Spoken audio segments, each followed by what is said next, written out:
Harshad Mehta 1990s ఇతన్ని Amitabh Bachchan of stock market అని పిలిచేవారు. 1990s అతను one of the highest tax payer గా ఉన్నాడు. చాలా పెద్ద కోటీశ్వరుడు. 24,000 కోట్ల రూపాయల స్కామ్ చేసి జైలుకి వెళ్ళాడు. చివరికి జైలులోనే చనిపోయాడు. అసలు ఎవరు ఈ హర్షద్ మెహతా? హర్షద్ మెహతా స్టోరీ ఏంటి అంటే 1954లో గుజరాత్ లో జన్మించాడు. కొన్ని సంవత్సరాల తర్వాత వాళ్ళ ఫ్యామిలీ ముంబైకి షిఫ్ట్ అయింది. అక్కడే అతను స్టడీస్ కంప్లీట్ చేశాడు. స్టడీస్ అయిపోగానే సేల్స్ పర్సన్ గా పనిచేశాడు. అలా సేల్స్ పర్సన్ గా పనిచేస్తూనే స్టాక్ మార్కెట్ గురించి స్టడీ చేసేవాడు. రోజు న్యూస్ పేపర్ లో స్టాక్ మార్కెట్ గురించి చదివేవాడు. అలా అతను స్టాక్ మార్కెట్ గురించి పూర్తిగా నేర్చుకున్నాక 1980లో అతను ఒక బ్రోకరేజ్ దగ్గర క్లర్క్ గా జాయిన్ అయ్యాడు. అంటే స్టాక్స్ గురించి ఎక్స్ప్లెయిన్ చేసేవాడు.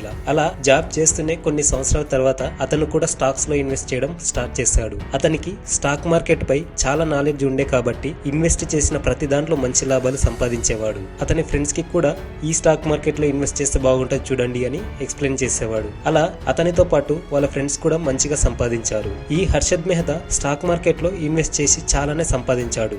కొన్ని రోజుల తర్వాత తను చేసే జాబ్ కి రిజైన్ చేసి కొత్తగా తానే ఒక బ్రోకరేజ్ కంపెనీ స్టార్ట్ చేశాడు. ఆ కంపెనీ స్టార్ట్ చేసిన కొన్ని రోజులకే ఆయనకి ఇంకా మంచి లాభాలు రావడం మొదలైంది.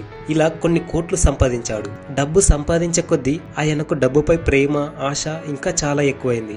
ఇంకా సంపాదించాలి అనుకున్నాడు. అలా అప్పుడే మొదలైంది. స్టాక్ మార్కెట్ లో ఉండే షేర్స్ ని అతి తక్కువ ధరకు కొని మళ్ళీ అమ్మేవాడు. మళ్ళీ అదే షేర్స్ ని కొని మళ్ళీ అమ్మేవాడు. అప్పుడు ఈ షేర్స్ వాల్యూ పెరుగుతుందని అనుకొని అందరూ ఇతను కొన్న షేర్స్ ని కొనేవారు. అలా అందరూ కొన్ని టైం చూసి ఇతను అన్ని షేర్స్ అమ్మేవాడు. ఇతను మంచి ప్రాఫిట్స్ పొందేవాడు. కానీ చాలా మంది లాస్ అయ్యేవారు. అలా స్టాక్ మార్కెట్ ని మ్యానిపులేట్ చేసేవాడు. ఈ హర్షద్ మెహతా కొన్ని కంపెనీస్ దగ్గర టైఅప్ అయ్యేవాడు. ఫర్ ఎగ్జాంపుల్, ఏదైనా ఒక మంచి బైక్ కంపెనీ ఉందనుకోండి. ఆ బైక్ మార్కెట్ లోకి తెచ్చే ముందే ఆ కంపెనీలోని షేర్స్ ని ముందుగానే ఇతను కొనేవాడు. ఇతను కొన్న కొన్ని డేస్ తర్వాత ఆ కంపెనీ వాళ్ళు బైక్స్ ని మార్కెట్ లోకి తెచ్చేవారు. అప్పుడు ఆ కంపెనీ షేర్ వాల్యూ ఇంక్రీజ్ అవుతుంది కదా.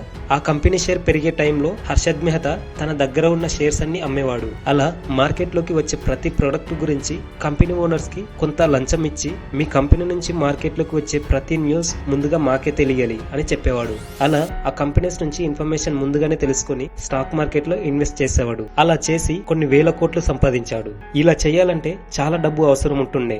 కాబట్టి ఇతను బ్యాంకు వాళ్ళని తెలివిగా మోసం చేసి డబ్బు తీసుకునేవాడు. అంటే ఒక బ్యాంకుకి డబ్బు అప్పుగా కావాలి అంటే ఇంకో బ్యాంకు దగ్గర బాండ్స్ పెట్టి అప్పుగా తీసుకునేవారు. ఆ డబ్బుకి గాని ఇంట్రెస్ట్ తో కలిపి కొన్ని రోజులకి రిటర్న్ చేసేవారు. అలా ఒక బ్యాంకుకి అవసరం ఉంటే ఇంకో బ్యాంకు దగ్గర బాండ్స్ పెట్టి అప్పుగా తీసుకునేవారు. ఒక బ్యాంకుకి అవసరం ఉన్నప్పుడు ఇంకో బ్యాంకు దగ్గర బాండ్స్ పెట్టి మనీ అప్పుగా తీసుకునేవారు. ఎగ్జాంపుల్, మనం గోల్డ్ బ్యాంకులో పెట్టి అమౌంట్ తీసుకుంటాం కదా, సేమ్ అలాగే. కానీ ఇక్కడ bank to bank direct money transfer జరగదు.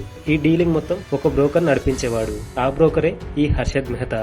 బాండ్స్ ని షూరిటీగా పెడుతున్నట్లు లోన్ తీసుకునే బ్యాంక్ లోన్ ఇచ్చే బ్యాంకుకి ఒక రిసిప్ట్ ఇస్తుంది. దీనినే బ్యాంక్ రిసిప్ట్ అంటే బిఆర్ అని పిలిచేవారు. హర్షద్ మెహతా కొన్ని ఫేక్ బ్యాంక్ రిసిప్ట్స్ ని క్రియేట్ చేసి బ్యాంక్ లో నుంచి లోన్ తీసుకునేవాడు. ఆ వచ్చిన అమౌంట్ ని స్టాక్ మార్కెట్ లో ఇన్వెస్ట్ చేసేవాడు. మధ్యలో బ్యాంక్ వాళ్ళు లోన్ క్లియర్ చేయమని అడిగితే ఫేక్ బ్యాంక్ రిసిప్ట్స్ ని ఇంకో బ్యాంకు దగ్గర పెట్టి లోన్ తీసుకుని ఫస్ట్ లోన్ ఇచ్చిన బ్యాంక్ లో కట్టేసేవాడు.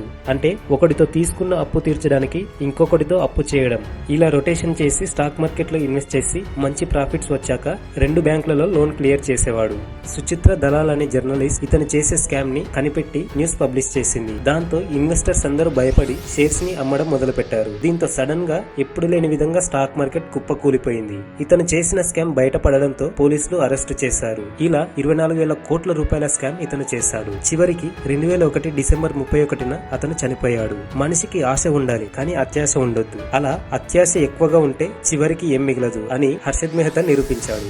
సో నా ఎక్స్ప్లెనేషన్ మీకు నచ్చినట్లయితే ఖచ్చితంగా 1 లైక్ చేయండి. అలాగే వీడియో పెట్టగానే నోటిఫికేషన్ రావాలంటే సబ్స్క్రైబ్ చేసుకుని బెల్ ఐకాన్ ఆన్లో ఉంచుకోండి.